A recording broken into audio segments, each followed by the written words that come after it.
નમસ્કાર, આપ જોઈ રહ્યા છો playground the sports show IPL 2026 ને હું છું જય શર્મા. તો રવિવારનો સુપર સન્ડે ફેન્સ માટે સાચા અર્થમાં પૈસા વસૂલ રહ્યો, જેમાં ગુજરાતે બોલિંગના જોરે લખનૌને 7 વિકેટ હરાવી અને વિજય કૂચ જાળવી રાખી. તો બીજી બાજુ બેંગલુરુ અને મુંબઈ વચ્ચે રનોનો વરસાદ થયો. ફિલ સોલ્ટ અને વિરાટની ફટકાબાજી સામે રુધરફોર્ડની તોફાની ઇનિંગ છતાં મુંબઈને 18 રને હારનો સામનો કરવો પડ્યો. ચિંતાજનક વાત તો એ છે કે મુંબઈનો સ્ટાર બોલર જસપ્રીત બુમરાહ સતત ચોથી મેચમાં પણ વિકેટ ઝડપવામાં નિષ્ફળ રહ્યો છે, જ્યારે બેંગલુરુ આ જીત સાથે પોઈન્ટ ટેબલમાં ત્રીજા સ્થાને પહોંચી ગયું છે. હવે આજે સાંજે હૈદરાબાદના મેદાનમાં રાજસ્થાનના રજવાડાઓ સાથે હૈદરાબાદના આક્રમક બેટર્સ સામસામે ટકરાશે, જેમાં ફરી એકવાર હાઈ સ્કોર મેચની અપેક્ષા સેવવામાં આવી રહી છે. કેવી રહેશે આ મેચ તે વિશે કરીશું ચર્ચા, અને આ ચર્ચા કરવા માટે આપણી સાથે સ્ટુડિયોમાં ઉપસ્થિત છે સ્પોર્ટ્સ એક્સપર્ટ અશોક મિસ્ત્રી. અશોકભાઈ, આપનું સ્વાગત છે. Thank you so much. Ashokbhai, super Sunday રહ્યો તેની વાત કરવી છે, અને આજની મેચ કેવી રહેશે તે વિશે વાત કરીએ તે પહેલા જોઈએ એક રિપોર્ટ. રવિવારે રમાયેલ પ્રથમ મેચમાં ગુજરાતે પોતાની સતત બીજી જીત મેળવતા લખનૌને 7 વિકેટે કારમો પરાજય આપ્યો હતો. ગુજરાતના ફાસ્ટ બોલર્સે તરખાટ મચાવતા લખનૌને 8 વિકેટે માત્ર 168 સુધી સીમિત રાખ્યું, જેમાં કૃષ્ણાએ 4 વિકેટો ઝડપી હતી. સરળ ટાર્ગેટનો પીછો કરતા બટલર અને ગિલની અર્ધસદીના સહારે ગુજરાતે માત્ર 18.4 ઓવર્સમાં વિજય મેળવી લીધો. બીજી મેચ ધમાકેદાર રહી, લોકોના પૈસા વસૂલ થયા. બેંગલુરુ અને મુંબઈ વચ્ચેની મેચમાં કુલ 462 રન બન્યા. બંને ટીમોએ મળીને 29 છગ્ગા અને 36 ચોગ્ગા જોડ્યા. બેંગલુરુએ player of the match Phil સોલ્ટના 36 બોલમાં 78 રન તથા વિરાટ પાટીદારની અર્ધસદી સાથે 240 રન ખડક્યા હતા. 241નો પીછો કરતા મુંબઈના 5 બેટર્સ માત્ર 154 રનમાં તંબુ ભેગા થઈ ગયા હતા. ત્યારબાદ રુધરફોર્ડે ખતરનાક બેટિંગ કરતા 9 છગ્ગા અને 1 ચોગ્ગા સાથે 31 બોલમાં 71 રન ફટકારતા મુંબઈનો સ્કોર 20 ઓવરમાં 222 રન સુધી પહોંચ્યો હતો અને 18 રને પરાજય થયો હતો. મહત્વની વાત એ હતી કે મુંબઈનો દિગ્ગજ ખેલાડી જસપ્રીત બુમરાહ અત્યાર સુધી રમાયેલ 4 મેચોમાં એક પણ વિકેટ મેળવી શક્યો નથી. આ જીત સાથે રાજસ્થાન અને પંજાબ પછી બેંગલુરુ પોઈન્ટ ટેબલ પર ત્રીજા ક્રમે પહોંચી ગઈ હતી. આજે ખતરનાક બેટર્સ ધરાવતી રાજસ્થાન અને હૈદરાબાદની ટક્કર હૈદરાબાદમાં સાંજે 7:30 કલાકે થશે.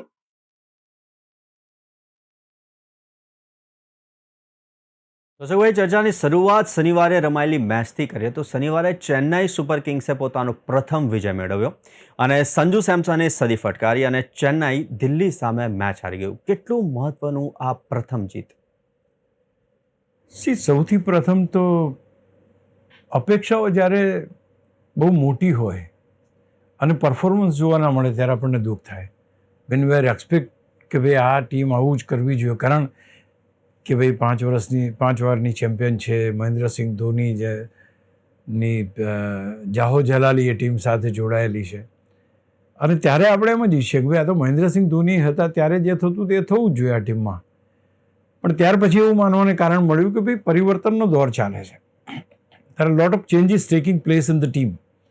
જૂના ઘણા બધા ખેલાડીઓ જતા રહ્યા છે, નવા ખેલાડીઓ આવે છે. તમારે નવા ખેલાડીઓને સેટલ થવાનો ટાઈમ આપવો પડે. જૂના ખેલાડીઓ જે ગયા છે એની રિપ્લેસમેન્ટ તો તમે મેળવી ના શકો રાતોરાત. કાં તો કે રવિન્દ્ર જાડેજાની રિપ્લેસમેન્ટ ચેન્નઈ સુપર કિંગને મેળવે તો દે કાન્ટ ગેટ ઇટ, કારણ કે અલગ વ્યક્તિત્વ છે. તો એ પ્રકારની પરિસ્થિતિમાંથી અત્યારે ટીમ પસાર થઈ રહી છે ત્યારે, અને જ્યારે MS ધોની એક ઇન્સ્પાયરિંગ ફેક્ટર જે કહી શકાય કે જેના મેદાન ઉપર ઉતરવાથી રનનો ડેસિબલ છે એટલો બધો જબરજસ્ત થઈ જાય છે, એટલો મોટો અવાજ થાય છે કે જેનો દુનિયામાં નોંધ લેવાય છે. હવે એવો દિગ્ગજ ખેલાડી કે જે ખેલાડીના નામથી સ્ટેડિયમની દરેક ખેલાડીઓ, સ્ટેડિયમની જેટલી ટી શર્ટ જોવા મળે છે તમને યલો ટી શર્ટ જોવા મળે છે, અને માત્ર ચેન્નઈમાં નહીં, એ દરેક જગ્યાએ. તો આવો જે ભવ્ય વારસો હોય એટલે આપણે સ્વાભાવિક છે એની પાસેથી એક્સપેક્ટ એમ રાખીએ કે ભાઈ આ ટીમ તો આજથી દોડતી થઈ જવી જોઈએ. But it did not happen. અને હવે ધીમે ધીમે એમ લાગે છે કે ટીમમાં થોડુંક જે કહેવાય ને કે શરૂઆતનો ફેઝ હતો એ પૂરો થયો છે, અને નાઉ the teams have started performing. ખાસ કરીને સંજુ સેમસન વર્લ્ડ કપમાં આટલું સારું રમ્યા પછી ટીમમાં લેવામાં આવ્યો ત્યાર પછી શરૂઆતની કોઈ મેચોમાં ના રમ્યો. તો હવે આમાં તો ચેન્નઈ સુપર કિંગ્સ શું કરી શકે? The moment he has played team જીતી ગઈ. તો સવાલ છે કે તમારી પાસે 4 ખેલાડીઓ, ટોચના 4 ખેલાડીઓ 70થી 80% રન કરવા જોઈએ જો તમારી ટીમને જીતવી હોય. તો દર વખતે આપણે આ વાત કરીએ છીએ. તમારી પાસે માત્રે છે, તમારી પાસે ગાયકવાડ છે, તમારી પાસે સંજુ સેમસન છે. આ બધા ખેલાડીઓ અત્યાર સુધી શોભાના ગાંઠિયા જેવા રહી ગયા હતા કારણ કે they were not able to score much. Ayush એકવાર રમ્યો, નો ડાઉટ. તો ક્યાંક કન્સિસ્ટન્ટ પરફોર્મન્સ ના જોવા મળે. અને હજુ પણ સંજુ સેમસન એકવાર સેન્ચુરી મારી દીધી, શાનદાર પ્રદર્શન, ટીમ જીતી ગઈ, but that has two continue. કોઈ પણ ટીમના ટોચના 4 બેટર્સ ફેલ જાય ને એ નહીં ચાલે. એ ટીમ માટે ઘણું ઘાતક પુરવાર થાય છે અને that is what exactly we are seeing in all the matches. એટલે અહીંયા આગળ હું માનું છું કે ચેન્નઈ સુપર કિંગ્સને પહેલો વિજય મળ્યો બહુ જ આશાનું કિરણ છે મારી દૃષ્ટિએ. સંજુ સેમસનથી ઇન્સ્પાયર થયા છે, આયુષ માત્રે પણ સારું રમ્યો છે, ગાયકવાડ પણ સારી બેટિંગ કરી શકે એમ છે. They have got a very good potential player, Shivam પણ છે અને they can definitely do some good work. એટલા માટે ખાસ કરીને એમ કહી શકાય કે આ વિજય એ ચેન્નઈ સુપર કિંગ્સને મહેન્દ્રસિંહ ધોની વિના જીત કેવી રીતે મેળવવી એ કદાચ શીખવાડશે. અને ત્યાં એક જ વસ્તુ આવે છે કે ભાઈ પરફોર્મન્સ. 2 જણા રમો, 4 જણા રમો, તમે 200નો સ્કોર ટીમને કરી આપો, ટીમ જીતાડી દેશે. તો અલ્ટિમેટલી એ પ્રમાણે થયું. સ્કોર એટલો મોટો ના થયો તે છતાં પણ તે જેટલો બી સ્કોર બન્યો એ સ્કોરમાં દિલ્હીને હરાવવું એ ઇઝી બન્યું અને ટીમ જીતી ગઈ. ઘણા બધા પ્રયત્નો દિલ્હીએ પણ કર્યા, but batting was so good કે જ્યાં આગળ એમનો એક વિજય મળ્યો. અને હવે એ આપણે અપેક્ષા કરવી જોઈએ કે ભાઈ એ 4 ખેલાડી, આયુષ માત્રે, ગાયકવાડ, સંજુ સેમસન કે શિવમ, આ 4 ખેલાડીઓ કન્સિસ્ટન્ટ રન્સ બનાવે છે કે નહીં, એના ઉપર આ ટીમની જીતનો આધાર રહેશે. અશુભાઈ, હવે રવિવારે રમાયેલી મેચની વાત કરીએ તો રવિવારે રમાયેલ પ્રથમ મેચમાં લખનૌની ગુજરાતની બોલિંગ સામે શરણાગતિ કેટલી મહત્વની? શું ગુજરાત ટાઇટન્સની બોલિંગ જોરદાર થઈ તેમ કહી શકાય? There are 2 things in it. ઘણી બધી મેચો શરૂઆતની ગુજરાત હાર્યું છે. ગુજરાતના પ્રસિદ્ધ કૃષ્ણ, સિરાજ એ બધાને બહુ માર પણ પડ્યો છે, માર ઇન ટર્મ્સ ઓફ રન્સ. ગઈકાલે એમની બોલિંગ સારી પડી. એથી વિશેષ હું કહીશ કે જે રીતે બેટિંગ લાઇનઅપ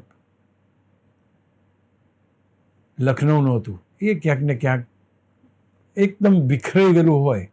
આની પહેલાં ભલે મેચ જીત્યા હતા, છેલ્લા બોલે એક બહુ ક્રિટિકલ હતું, એ રીતે જીત્યા, પણ એકચ્યુઅલી જોવા જાઓ તો પરફોર્મન્સ પોઈન્ટ ઓફ વ્યૂ આ ટીમના બેટર્સનો પરફોર્મન્સ એટલો ઇફેક્ટિવ ક્યારેય રહ્યો નથી.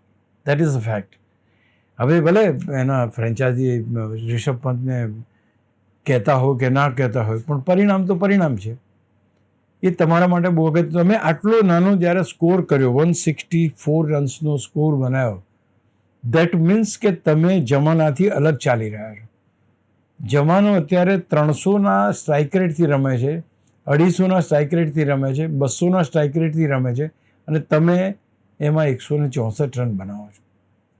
એટલે કહેવાનું થતું એ પછી માર્કરમાંથી સિવાય માર્ચના 11, પંતના 18, બધોનીના 9 પૂરણ એમનો સૌથી મોટો વીક પોઈન્ટ જે છે એ પૂરણ બન્યો છે.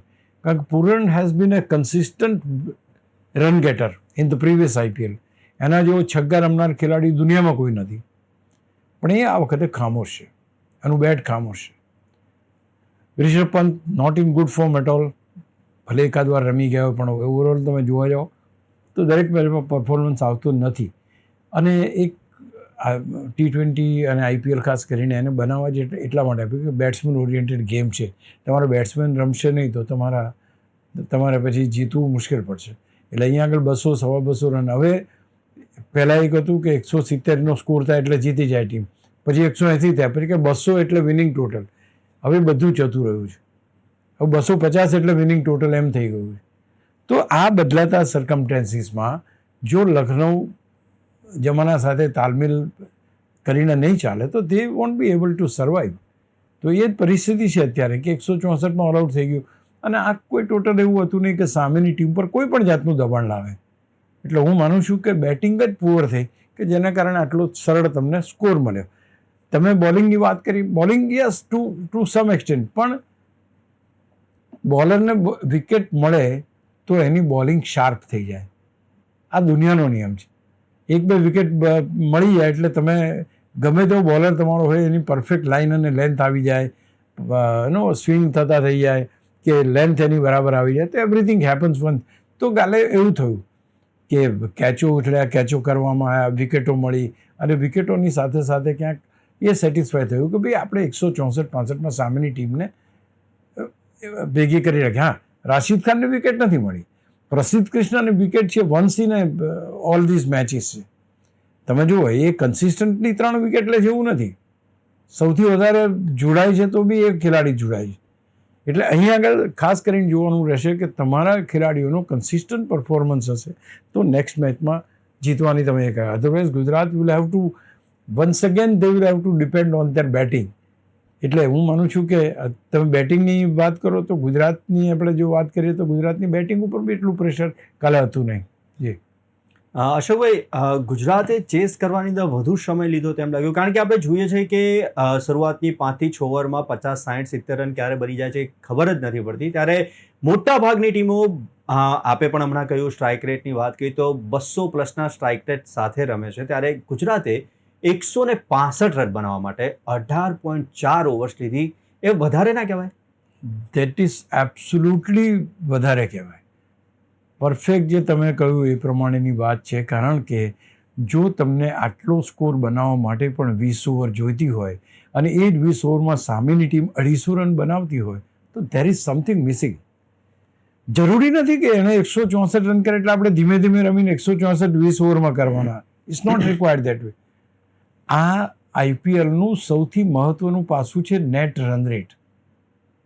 નેટ રન રેટ તમે ક્યારે મેળવી શકો? જ્યારે તમારી પર પ્રેશર ઓછું હોય. અહીં પ્રેશર હતું જ નહીં, તે વખતે નેટ રન રેટ તમારે લેવો જોઈએ.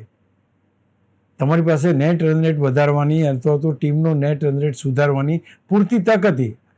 આ તો સિમ્પલ વિજય મેળવ્યો. હવે એક જ સરખી 4 ટીમો ભેગી થશે તો ગુજરાતનો નંબર છેલ્લો હશે.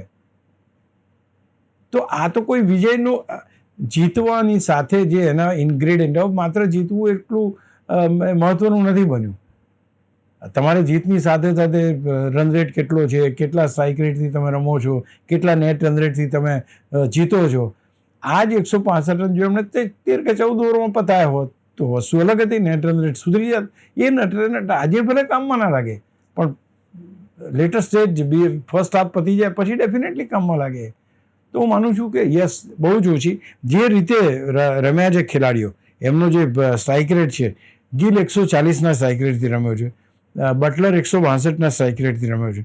અને હવે તમે ઓવરઓલ જોવા જાઓ, તમે આ સ્ટ્રાઇક રેટથી અત્યારે રમનારા ખેલાડીઓમાં ઇવન વિરાટ કોહલીના 50 રન થયા તો એનું એટલું બધું એ નથી થતું જ્યારે બીજા બેટર્સનું થાય છે, કારણ કે હવે સ્ટ્રાઇક રેટ ઉપર વાત ગઈ. હવે તમે જો દરેક T20ના ટેસ્ટ મેચની જેમ રમવાનો હોય તો કોઈ મતલબ નથી. Then it is very difficult for you to win the tournament.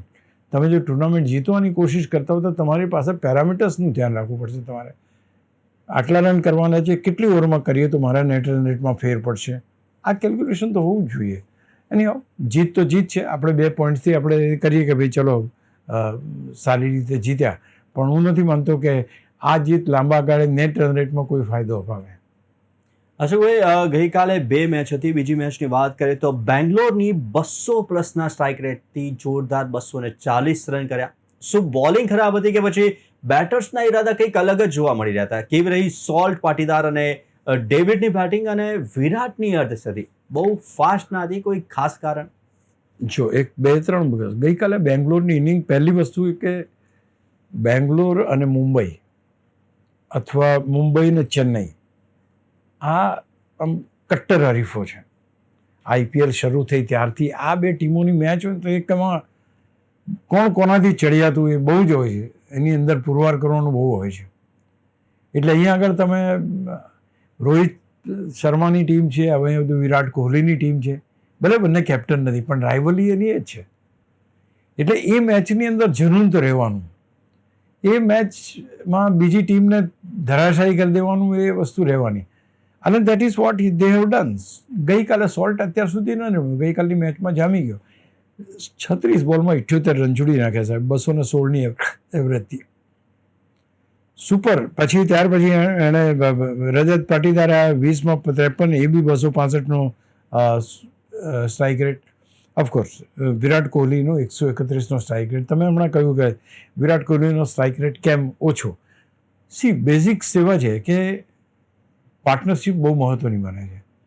Virat Kohli અને સોલ્ટ વચ્ચેની જે પાર્ટનરશિપ બની છે એ પાર્ટનરશિપ મોટી બની છે. એ મોટી પાર્ટનરશિપમાં જ્યારે જે ખેલાડી ફોર્મમાં હોય એ ખેલાડીને સૌથી વધુ સ્ટ્રાઇક આપવામાં આવે, અને that is what exactly Virat has done. કે ભાઈ એના કરતાં પેલો ફાસ્ટ રમે છે તો એને સ્ટ્રાઇક આપો. તો એ રીતે તમે જોવા જાઓ તો એ બંનેની પાર્ટનરશિપ 65 બોલમાં 120 રનની થઈ. તો જ્યારે તમારે પાર્ટનરશિપ વિશે તમે વાત કરતા હોય, શરૂઆતની ઓવર્સની વાત કરતા હોય, તો હું માનું છું કે દેવ ડન વેલ, કે ભાઈ એમની ટીમને આ એક સારું ટોટલ આપવા માટેનો પ્રયાસ હતો. એને જો ચેસ કરવાનું હોત ને કંઈક આપણે વધારે કરવાનું છે સ્કોરને એ રીતે હોત તો કદાચ વિરાટ કોહલીનો ચેસ કરવાનો રન રેટ અલગ હોઈ શકે છે. Yes, definitely improve on this, એમાં કોઈ સવાલ નથી. પણ જે રીતે ગઈકાલે મુંબઈના બોલરોને માર પડ્યો છે એ ક્યાંક બહુ જ મોટો કન્સર્ન છે. કન્સર્ન એટલા માટે નથી કે તમે જસપ્રીત બુમરાહને વિકેટ નથી મળી. કન્સર્ન એ છે કે તમે રન્સ એટલા બધા આપી દીધા, 240 રન આપી દો તમે, અને પછી તમે કઈ રીતે જીતવાની અપેક્ષા કરીશું. દે પ્લેડ વેલ. 5 વિકેટો તો બહુ ઝડપથી પડી ગઈ હતી. ત્યાર પછી જે રુધરફોર્ડ રમ્યો એના હિસાબે 222નો સ્કોર થયો. અધરવાઇઝ 222નો સ્કોર થાય એવી સ્થિતિ નહોતી, ટુ બી વેરી પ્રિસાઇઝ. તો તમે આટલા રન, હવે વિચાર કરો 222 થયો તો જીતી જાત કે નહીં. Means they have already rich two 220. પેલા 240 કર્યા, 222 પહોંચી ગઈ ટીમ. એટલે કહેવાનું તાત્પર્ય એ છે કે તમે જ્યારે એટલા બધા રન્સ તમારા બોલર્સ આપી દે તે વખતે તમને આ તકલીફ પડે છે. એટલે 240નું ટાર્ગેટ બહુ મોટું હતું. 222 રન કર્યા, પણ તમે જો ટોચના ખેલાડીઓ, તમે જે મોટા મોટા ખેલાડીઓ, તમે રિકલ્ટન 37, 168ની સ્ટ્રાઇક રેટથી રમ્યો, રોહિત 19, 146ની સ્ટ્રાઇક રેટથી રમ્યો, સૂર્યા 33, 150ની સ્ટ્રાઇક રેટથી રમ્યા, હાર્દિક 181ની સ્ટ્રાઇક રેટથી રમ્યા. એક રુધરફોર્ડ એકમાત્ર ખેલાડી છે કે જેણે 31 બોલમાં 71 રન 229ની સ્ટ્રાઇક રેટથી રમ્યા. હવે 229ની સ્ટ્રાઇક રમો તમે જીતની નજીક આવી ગયા. જો તમે 140, 150ના સ્ટ્રાઇક રેટથી રમો તો ક્યાં. કાલે 2 ઘટના બહુ જ અજબ બની. કાલે રોહિત શર્મા મેદાનથી બહાર ગયા, પછી 2 વખત કંઈ હાર્દિક પંડ્યાના ગ્લોવ્સ બદલવા માટે કંઈ એ અમ્પાયરે પરમિશન આપી, સમથિંગ, એટલે મેસેજ ત્યાંથી આવ્યો કે જે કંઈ થયું હોય એ પરિસ્થિતિ. ત્યાર પછી હાર્દિક પણ આઉટ થયો અને ત્યાર પછી રન્સ પણ જોઈતા બન્યા નહીં. હવે રોહિત શર્માને શા માટે બહાર મોકલવામાં આવ્યો, ખરેખર એનો સ્નાયુ ખેંચાઈ ગયો તો કોઈ સવાલ જ નથી. But if it is not there then એની ઉપર વિશ્વાસ રાખવો જરૂરી હતો. અને એની ઉપર સ્ટ્રાઇક રેટ અથવા શરૂઆતની 6 ઓવર્સમાં રમવાની વાત ઉપર એની વાત આવી કે ભાઈ આ અહીંયા ઇમ્પ્રૂવ થવું જોઈએ. એટલે ઇનડાયરેક્ટ ડાયરેક્ટ તમે જો કોઈ એટેક હોય તો એ રોહિત શર્મા ઉપર આવી જાય. તો હું માનું છું કે એ ખેલાડી અંડર પ્રેશર મારી દ્રષ્ટિએ છે. હું તો મને નવાઈ નથી કે આવનાર મેચોમાં કદાચ 1-2 મેચોમાં એને ના પણ લેવામાં આવે, કારણ કે મુંબઈ પાછા ફરવું હશે તો પાવર પ્લેમાં રન્સ બનાવવા પડશે. પાવર પ્લેમાં જો રોહિત શર્મા રન નથી બનાવતા તો બીજા કોઈ ખેલાડી બનાવવા પડશે, નહીંતર જીતવું મુશ્કેલ થશે. અને આવી રીતના સતત તમે હારો તો એ તો કોઈ મતલબ જ નથી. મુંબઈની ટીમ એકવાર 5 મેચો હાર્યા પછી ફરી એકવાર ફાઇનલ જીતી ગઈ હતી સાહેબ. એ આ મુંબઈ ઇન્ડિયન્સે કરી બતાવ્યું છે. તો શક્ય છે, પણ એના માટે તમારે અમુક પગલાં એવા લેવા પડશે કે જે તમને તમારી ફેવરમાં ના હોય અથવા તમને ના ગમે. You need to do something, કારણ કે આ પરિસ્થિતિ ટીમની જો સુધારવી હોય કે તમે રન્સ કરી ના શકો, તમે બોલિંગ સારી કરી ના શકો, સામેના ખેલાડી રન્સ આટલા બધા આપી દે, નથી ચાલતો બોલ્ટ તો ઠીક છે ને, રિપ્લેસિંગ વિથ સમબડી એલ્સ, તમારે નવો ટ્રાય કરવો જ પડશે. અને હું માનું છું કે એ પ્રયત્ન નેક્સ્ટ મેચની અંદર હું માનું છું કે થોડા ફેરફારો મને મુંબઈ ઇન્ડિયન્સમાં જોવા મળી શકે છે એવું લાગે છે. અશોકભાઈ, મુંબઈની વાત ચાલી રહી છે તો મુંબઈ ચેસ કરવામાં નિષ્ફળ ગયું. ખાસ કરીને રોહિત છે, સૂર્યા છે, તિલક છે, તેમનો એટીટ્યુડ કદાચ ટીમને જીતાડવાની આડે આવ્યા હોય તેમ કહી શકાય. રુધરફોર્ડની પણ આપણે વાત કરી તો રુધરફોર્ડ તો ખતરનાક બેટિંગ કરી, 31 બોલની અંદર 71 રન બનાવ્યા. કેમ છેટું પડ્યું આટલા રન? સી, બહુ સાચો સવાલ છે. હમણાં જેમ વાત કરીએ એમ કે કોઈ કંઈ જાણી જોઈને એવું રમવાનું એટીટ્યૂડ કે ઇન્ટેન્શન્સ ના હોય, પણ સંજોગો એવા બને અને પરિસ્થિતિઓ એવી સર્જાય તો આપણને એમ થાય કે યાર આ તો સારી રીતે રમી શક્યો. પહેલાં શું હતું, પહેલાં એક થોડો કુશન હતો. કેવો કુશન હતો કે શરૂઆતમાં 2-4 બોલ પ્લેયર જોઈ શકતો હતો, સ્ટેડી જોઈને ત્યાર પછી એની ઇનિંગને મેકઅપ કરતો હતો. શરૂઆતમાં રન ના આવે તો બાકીનો ટાઈમ મેકઅપ, ધારો કે 20 બોલમાં એણે ખાલી 20 બોલ બગાડ્યા હોય અને 20 રન જ કર્યા હોય તો બાકીના 30 બોલની અંદર બીજા 25 રન 30 રન નાખીને સ્કોર 40-45 નો કરી દેતો. હવે એ સમય નથી રહ્યો. હવે રમતના જે પરિમાણો છે ઝડપથી બદલાઈ રહ્યા છે, માપદંડો ફેરવાઈ ગયા છે. હવે તમે 300ની એની તમે પાવર પ્લેની અંદર 100 રન બનાવો, 91 રન બનાવો, 84 રન બનાવો, આટલા બધા રન્સ બનતા હોય તો someone will have to take the lead. હવે રોહિત શર્મા અને રિકલ્ટન છે, એમનાથી નથી બનતા તો કોઈ બીજાએ કરવું પડશે. કદાચ એનો પ્લેઇંગ નો ક્રમ ચેન્જ થઈ શકે. એવું નથી કે, એટલે મારું કહેવાનું તાત્પર્ય છે કે એ ખેલાડી ધારો કે નથી પરફોર્મ કરી શકતો તો it's not that he doesn't want to, પણ એ પરિસ્થિતિ બને છે કે ભાઈ સારી બોલિંગ આવી ગઈ, યોર્કર આવી ગયો, પરફેક્શન આવી ગયું, તો એ નથી બનતું. તો you need to have somebody fearless. હવે તમારે એવા માણસો જોઈ શકે છે ફિયરલેસ કે બેટ થ્રો કરે. Vaibhav he is not at all, એને કંઈ એવું લાગતું જ નથી કે હું કોઈ ખેલાડીને, એ તો કે મારે પગ જુઓને બોલરના અને બોલને બાઉન્ડ્રીની બહાર મોકલવાનું, બસ. એમાં પછી જસપ્રીત બુમરાહ નાખે કે હેઝલવુડ નાખે એના માટે ફેર નથી પડતો. You require that attitude. એ એટીટ્યુડની આપણે વાત કરી રહ્યા છીએ. અશોકભાઈ, હવે આજની મેચ પર આવીએ, પ્રિવ્યુ પર આવીએ તો આજે એક જોરદાર મેચ હૈદરાબાદ અને રાજસ્થાન વચ્ચેની. આ મેચ કેટલી વિસ્ફોટક બની શકે છે?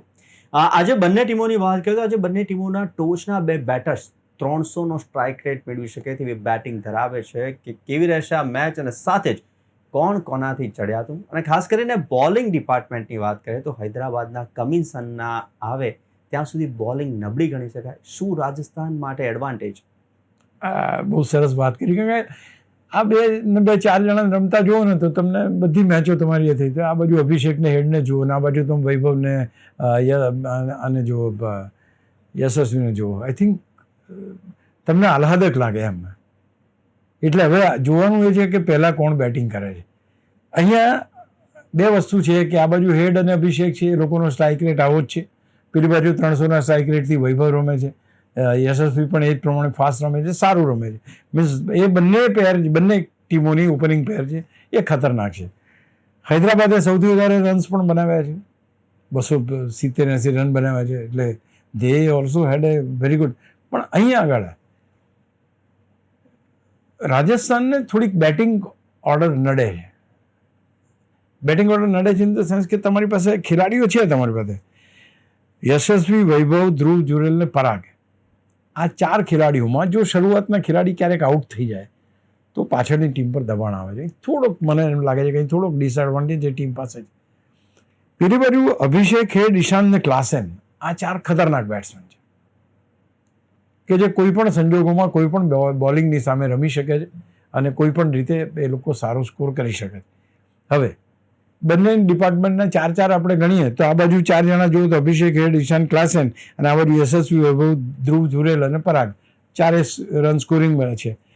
તો ભાઈ 4 ખેલાડીઓ સરખા હોય તો પછી ડિફરન્શિએટર શું? ડિફરન્શિએટર એ કે રાજસ્થાનની ટીમ બધી જ મેચો જીતી છે. they have got a very good bowling attack than Hyderabad. અહીંયા આ વસ્તુ બહુ જ મોટો એ છે, કારણ કે આમાં શું છે, તમે જીતો એટલે તમારી બોલિંગ સારી હોય, બોલિંગ સારી હોય એટલે તમને વિકેટો મળે, એની સાથે સાથે તમારા રન રેટ ને બધી જ વસ્તુ પર એ થાય. એટલે તમારી પાસે બિશ્નોઈ છે, બહુ જ સરસ વિકેટ લે છે અત્યારે. તમારી પાસે જોફ્રા આર્ચર, ને Jofra Archer has been unsuccessful till last season and at, but now this time he is taking opening wickets very early. હવે તમે વિચાર કરો, જોફ્રા આર્ચર શરૂઆતની વિકેટો લઈ લે હૈદરાબાદની તો શું થાય? તો અહીંયા બહુ જ મોટો છે તમારી પાસે રહે છે. પછી બર્ગર છે, is one of the very good bowler. પછી સંદીપ શર્મા છે, અને ઓન ટોપ ઓફ ઇટ તમારી પાસે રવિન્દ્ર જાડેજા પણ છે.